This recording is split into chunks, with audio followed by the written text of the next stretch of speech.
The Galactic Empire's Senate chamber glittered like a cathedral forged from obsidian and starlight, every surface polished until it reflected the dread of those who entered it.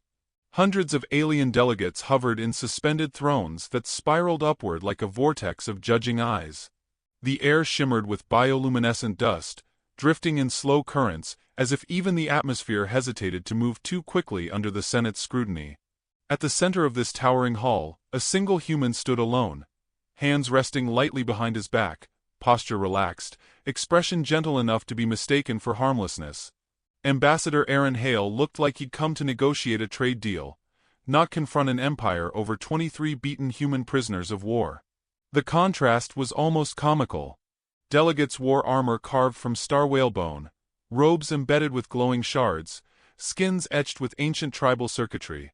Hale wore a simple Earth diplomatic suit, charcoal gray, slim cut, unthreatening. It made him look like a bureaucrat attending a luncheon. But there was something in the way he shifted his weight, in the quiet stillness of his gaze, that made even the most arrogant delegates uneasy. His calm felt rehearsed, intentional, as though carefully placed over something far less gentle. High Minister Vurak Threx uncoiled from his throne, his scaled bulk shimmering like oil beneath the chamber lights. His voice slithered outward, dripping false politeness. Ambassador Hale, the Empire welcomes your presence. However, we are perplexed by Earth's agitation. Surely 23 humans receiving corrective discipline is not worth this level of commotion. Laughter surged through the chamber, sharp, condescending, confident. A dozen species echoed it, their various timbers crashing together like a storm. The echo bounced off the chamber's vaulted dome. Hale smiled. Not wide. Not threatening. Just enough to show courtesy. Only a faint tightening at the corner of his jaw betrayed his restraint. Minister Threx, Hale said warmly. Humans can be spirited, but they are also fragile. When you strike 23 unarmed PoWs, that is not discipline. That is assault. And Earth doesn't take kindly to its people being harmed. Goreth the Brighthorn warlord thundered forward, antlers crackling with electric irritation. Humans bruise like soft fruit. Your species is too delicate for proper interrogation. Hale nodded thoughtfully. We are soft. Easily bruised. But bruising doesn't mean breaking. Ely Rix, the gelatinous scholar being floating several meters above the floor, pulsed a worried shade of violet.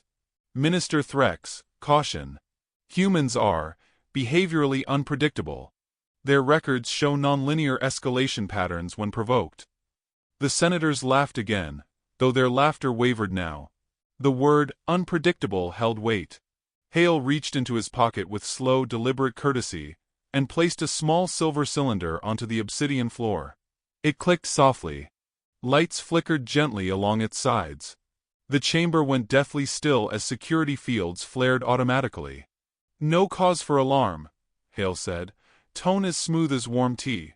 This contains footage of your interrogation officers assaulting our prisoners, along with medical scans and biometric data. I brought it to avoid misunderstandings. Several delegates recoiled from the device as though it might grow fangs. Vurak hissed. You threaten us with evidence? Threaten? Hale raised a brow. No. Clarify.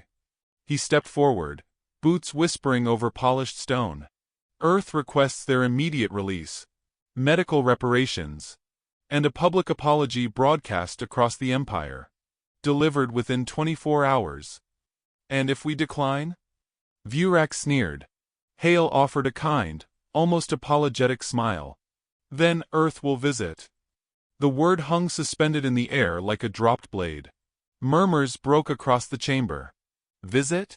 With what? Their tiny ships? Their outdated cannons? Humanity was a speck, a loud, chaotic speck, but a speck nonetheless.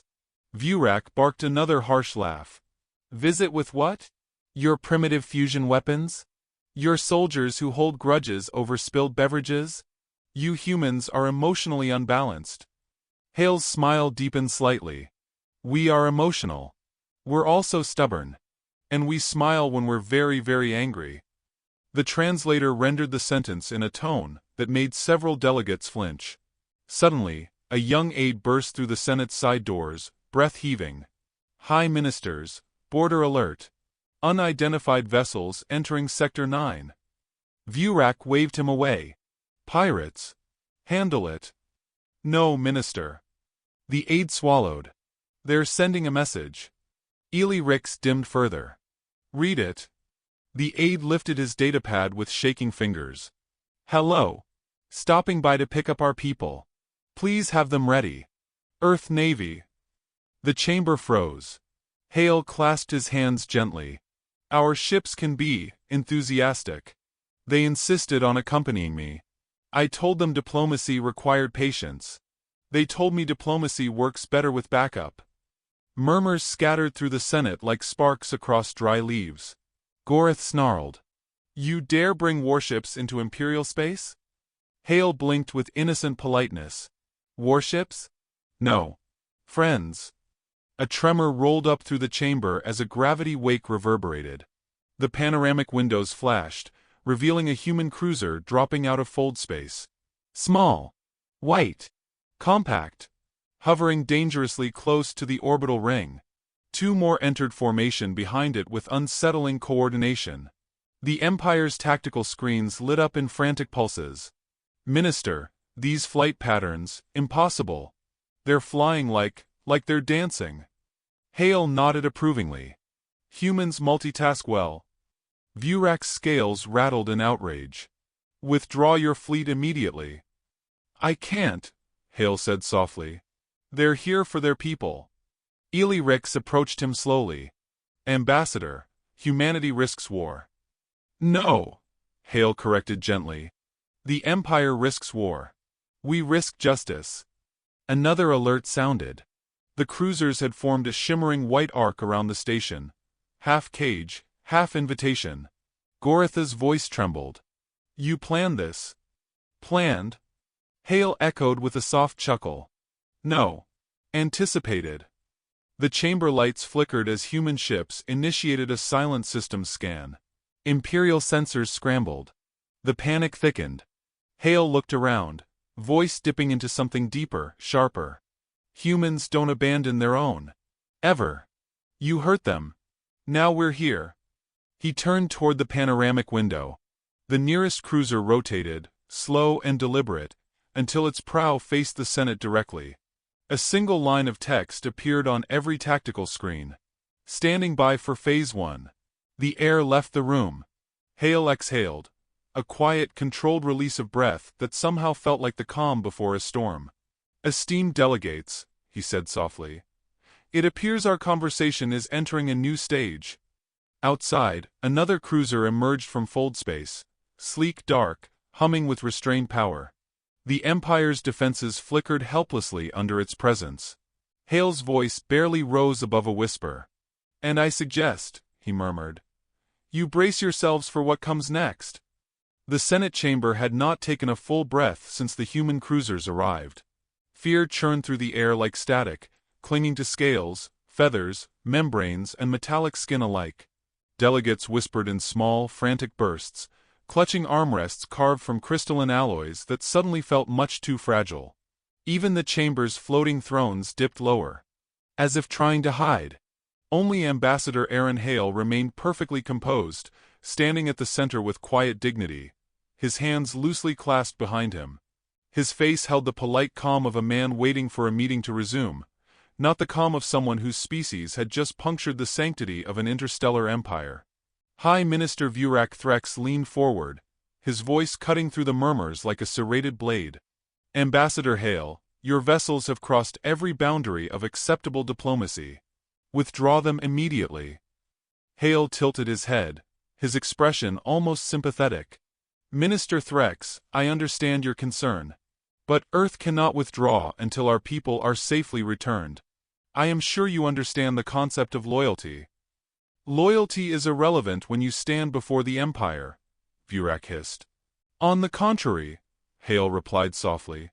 Loyalty is precisely what has brought us here. Goreth the Brighthorn slammed one hoof against the marble-like floor, antlers crackling with agitation. Your ships are small. Underpowered. You think intimidation will shield you? The Empire does not tolerate such boldness. Hale's smile sharpened by a fraction. Boldness? No. This is persistence. Humans don't stop when someone hurts us. His tone was warm, almost shy. It's a flaw we've embraced. The lights above flickered again as another human vessel dropped out of fold space. A slender, needle-like craft, whose hull glowed with soft golden lines, shifting like molten metal cooling under moonlight. It settled into formation with uncanny precision. Even from inside the chamber, delegates felt the hum of its engines. Smooth, quiet, deceptive. A young Imperial analyst sprinted forward, panting. High Ministers. The human fleet has formed a complete tactical arc. They are surrounding us. Impossible.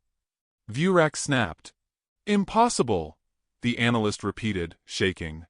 Yet happening. Hale sighed as though a mild inconvenience had been reported.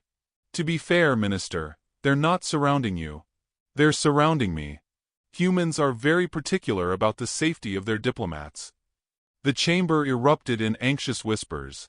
Ely Rix drifted forward, their translucent form dimming to a deep, worried violet. Ambassador, these movements are too coordinated. Too intentional. This is no longer diplomacy. You are correct, Hale said gently. This is accountability. Goreth snarled. We will respond with force. Hale shrugged lightly. You can try. The warlord recoiled as if slapped. You mock us? Only a little, Hale admitted.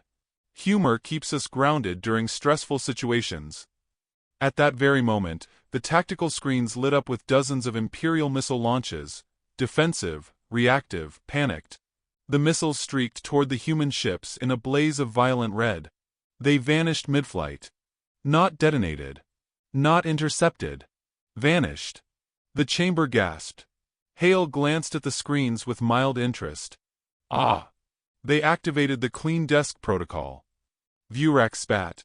What did you do? Nothing harmful, Hale said. We simply relocated them. Where? Goreth roared. Hale's eyes softened in mock consolation. Somewhere they can reflect on their choices. Before the outrage could erupt again, one of the tactical screens blinked with a new message, flashing in clean Earth standard font. We are being very restrained right now. Delegates trembled. Hale clasped his hands behind him again. You see? They're trying so hard to be polite. Vurak bared his fangs, voice cracking with disbelief.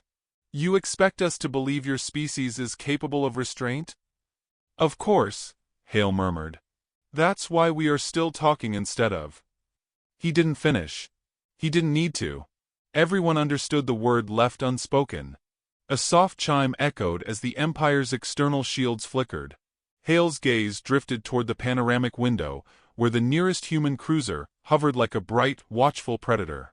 Its hull pulsed once, twice, an elegant, almost playful rhythm. The shields collapsed. Gasps thundered through the chamber. Our defenses are down. The analyst cried. They're ships, they didn't attack. They just turned everything off. Ely Rix pulsed pale white. How did they bypass our systems? Hale looked almost embarrassed. Your access codes were predictable. Predictable.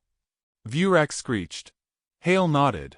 Minister, your master override password was literally Empire 123. The Senate groaned in disbelief. Goreth growled, Human. You tread upon matters far beyond your world's comprehension. And yet, Hale said kindly, here we are. Another ripple of movement outside revealed human marines deploying. Their small, sleek pods glided through the artificial gravity currents like precise instruments. They did not fire. They did not shout. They simply advanced with calm purpose, each movement efficient, almost mathematical. The Marines weren't there to wage war. They were there to collect family. Hale's voice grew quieter. Every Marine out there volunteered for this mission. Every one of them requested to be here the moment they heard our POWs were harmed. Ely Rix whispered, Why? Why would so many risk their lives? Because humans do not leave humans behind. Hale paused, letting the meaning settle. Ever. Suddenly, one of the Marines sent a wide-beam broadcast into the chamber. The hologram flickered to life above the delegates' heads. The Marine's visor glowed blue. "Ambassador Hale," he said, voice crisp. "Phase 1 is complete. Phase 2 underway." Vurak's scales rattled with panic. "What is Phase 2? Hale responded without looking away from the hologram. "Phase 2 begins when polite negotiations are over." The Marine's tactical feed switched to a map of the station. Red lines glowed where Imperial patrols had been quietly disarmed. Blue lines showed corridors the Marines now controlled. Green lines marked recently hacked entry points. And then came the yellow lines. The detention wings. The delegates stared, horrified. The Marines were approaching the prisoners. Vurak wheeled toward Hale, voice shrill. "This is an act of war." "No," Hale said. "This is a rescue mission." The hologram shifted again, now showing Marines knocking out power to the detention block with gentle precision, using stun pulses that harmed no one but made resistance impossible. The Marines advanced with a kind of terrifying grace, as if performing choreography. The Senate shook with fear. Ely Rix dimmed until nearly invisible. "Ambassador, what happens if you find them?" Hale's expression softened, but his eyes grew darker. "Then we leave. Calmly. Quietly. With our own." "And if they are not there?" Ely Rix whispered. Hale didn't answer. Not immediately. He closed his eyes for a moment, exhaling like someone wrestling down something ancient. Then he opened them with a gentleness that was more frightening than rage. "Then the Empire will finally meet the part of humanity it has always underestimated." Gasps echoed. The chamber screens flickered again, this time showing live footage from the detention block. Marines approached a sealed door. They cut through the locks with silent tools. The door fell away. A dark corridor. Empty cells. Red stains. No prisoners. The senators recoiled in horror.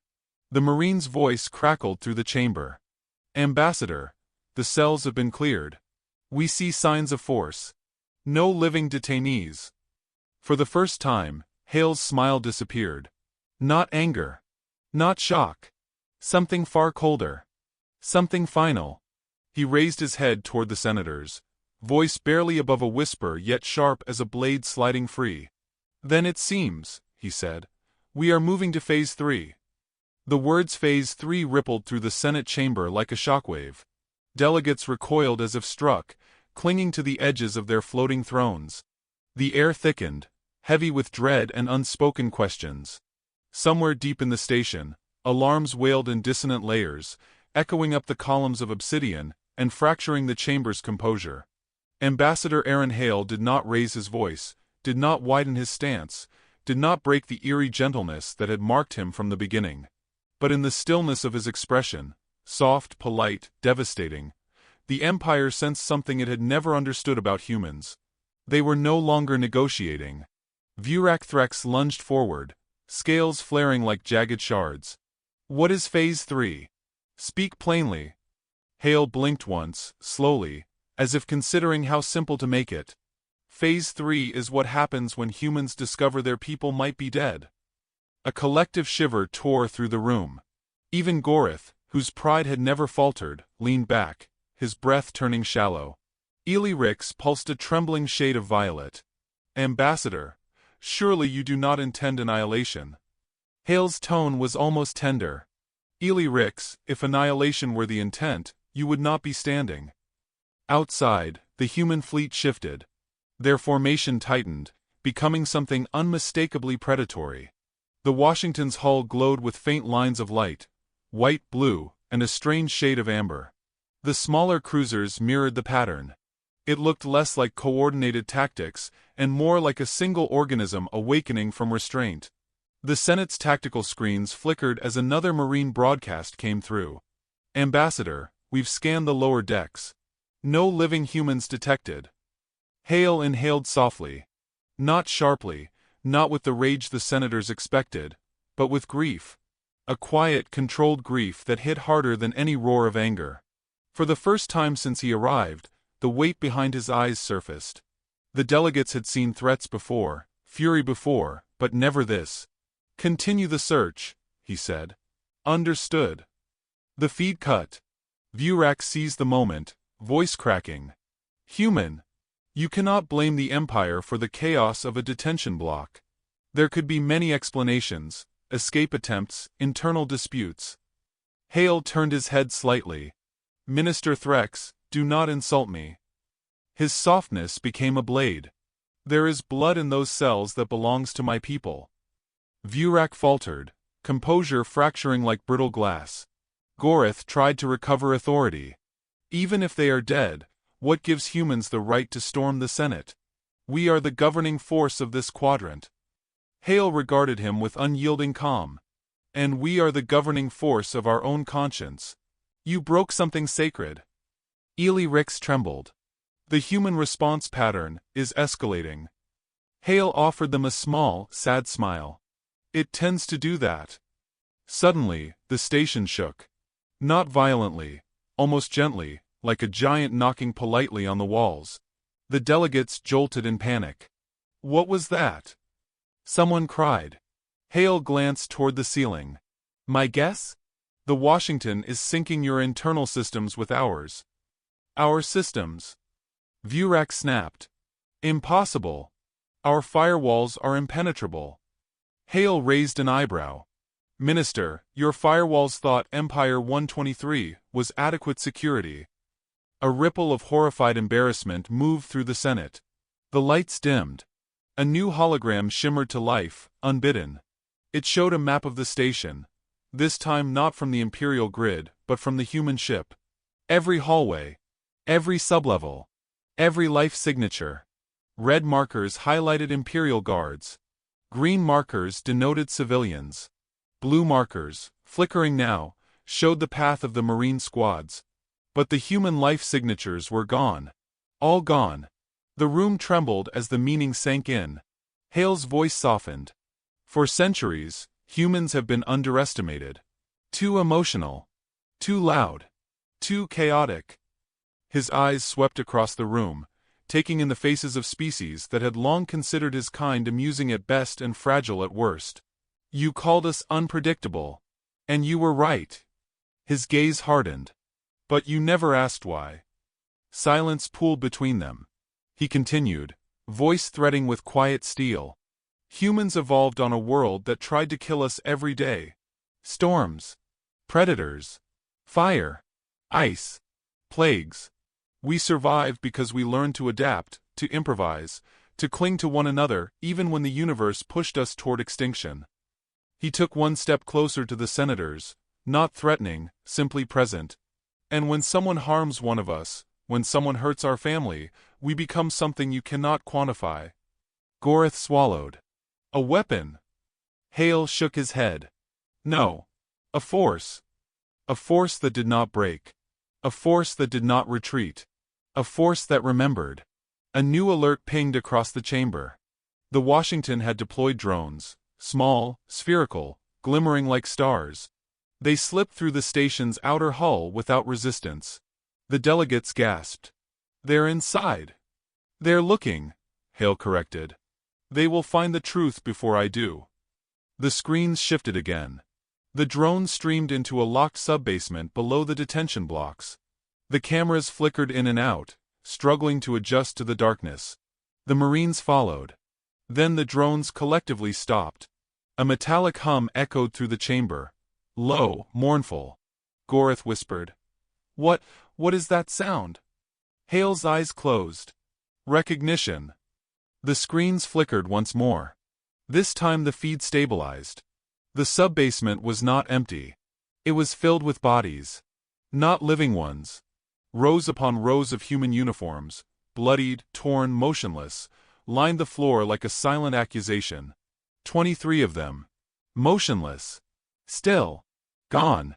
The room convulsed with horror. Ely Rix dimmed to a pale, grieving white. "Ambassador. I am sorry." Hale opened his eyes. They were no longer gentle. No longer soft. No longer the eyes of a diplomat. The transformation was not loud. Not dramatic. But it was profound. His grief settled into something colder, sharper, carved from the marrow of human history. "You killed them," he said quietly. Vurak scrambled backward. "No, this was not sanctioned. We didn't know this was." Hale cut him off with a whisper that froze the entire chamber. "You killed them," he repeated softer. "And now, you will learn what it means to face a species that does not forget." The Washington's drones lifted from the bodies. They rotated toward the camera, then toward the ceiling, then toward the Senate. A final message appeared on every screen, written in flawless, emotionless Earth standard. Phase 3 authorized. The chamber plunged into stunned silence. Hale exhaled, slow, steady, final. And the lights went out. Darkness swallowed the Senate chamber the moment Phase 3 activated. The floating thrones flickered in and out of view, their glow sputtering like dying embers. Only the faint bioluminescent patterns of alien skin and the trembling pulse of Elrix's translucent form offered any hint of shape in the void. Delegates whispered frantically, their voices overlapping in a rising panic. The Empire had been plunged into blindness, total, deliberate, humiliating. And at the center of that darkness, Ambassador Aaron Hale stood absolutely still, as if the loss of light had only clarified his purpose. When the emergency backup lights finally stuttered awake, they revealed Hale not as a diplomat, but as a silhouette chiseled by grief and something more ancient. His eyes reflected none of the soft warmth he had shown before. They carried something quieter, colder, an abyssal patience forged in storms and long memories. Vurak scrambled to stabilize his throne, claws screeching against metal. "Human! Cease this madness. You overstep every boundary." Hale turned his head slowly, and something in the motion silenced Vurak instantly. "Minister Threx," Hale said, voice soft as snowfall. "You killed 23 humans in your custody. Do not speak of boundaries." Gorith took a step back, hooves trembling. "You cannot blame the entire Senate. We did not sanction executions." "You sanctioned cruelty," Hale replied. "You created the environment that made this possible." Ely Rix drifted toward him, their glow dimmed almost to nothing. "Ambassador, what will Phase 3 entail?" Hale inhaled. The breath was steady, controlled. "Phase 3 is the door you forced us to open. You assaulted our people. You erased them. Now you face the consequence." Before another question could form, the chamber shook under a low vibration. Deep, sonorous, like the hum of a colossus waking. The disturbance rippled through the floor, up the pillars, into the floating thrones. Delegates spun in fear. Some clung to their seats, others cowered beneath suspended consoles. The panoramic shutters, sealed until now, slid open in a smooth, traitorous sweep. Gasps filled the chamber. Outside, the human fleet had changed. Every cruiser, every strike craft, every scout vessel had shifted into a new formation. A spiraling corridor of ships surrounding the Washington at the center. Their hulls glowed with synchronized pulses, creating the shape of an open doorway carved into the void. A door made of light, steel, and threat. The Washington itself had transformed. White sigils crawled along its obsidian skin, threading like veins filled with starlight. A halo of energy shimmered around it. Not destructive, not yet, but impossibly vast. The ship felt alive now, as if the awakening of human fury had summoned the intelligence at its core. Vurak stared, slack-jawed. What are they doing?" Hale's answer was barely above a whisper. "Opening the door." A sudden chime resonated through the chamber as the Washington projected a hologram. An image of the 23 human bodies recovered in the subbasement. The hologram rotated in slow orbit, as if demanding witness. Delegates shielded their eyes. Others wept in quiet horror. Even Gorith bowed his head. Hale faced the trembling assembly. "Humans do not start wars lightly. We do not revel in violence. But we are products of a world that tried to kill us every day. When someone harms our own, we respond. Not out of rage," his gaze lowered, voice tightening, "but out of duty." The hologram dissolved. Then the Washington spoke. Not in human language. Not in imperial dialect. But in a universal tone recognized by all as an automated directive. Operation Open Door initiated. The chamber quivered. Delegates clutched one another as the station's lights dimmed further, casting shadows like jagged wounds across the walls. Gorith shouted, "What does that mean? What are you doing?" Hale's voice remained heartbreakingly calm. "When the door is opened, the truth comes inside." The tactical screens rebooted, not with Imperial code, but with human transmissions. Every viewport across the chamber flickered to reveal footage spilling through the Empire's networks like wildfire. Images of oppressed species in Imperial territories, hidden prison camps, forced labor colonies. It was as though the Washington had peeled back the Empire's skin. "Your secrets," Hale said softly, "belong to the galaxy now." Ely Rix pulsed with shock. You are broadcasting this across the spiral arm." "Yes." "You are dismantling the Empire's legitimacy." "Yes." "You are declaring ideological war." Hale bowed his head gently. "Ideology is the first battlefield." Chaos erupted. Delegates screamed. Some fainted. Others tried to flee, but the Senate doors sealed again with a heavy thud. The Empire's authority was unraveling in real time, and there was nothing they could do to stop it.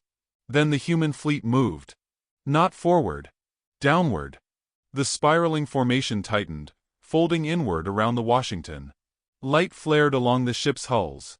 Energy streamed between them, knitting into a vast, shimmering web that encircled the entire station. It wasn't a weapon. It was a barrier. A cage. "Your station is now isolated," Hale said. "No signals in.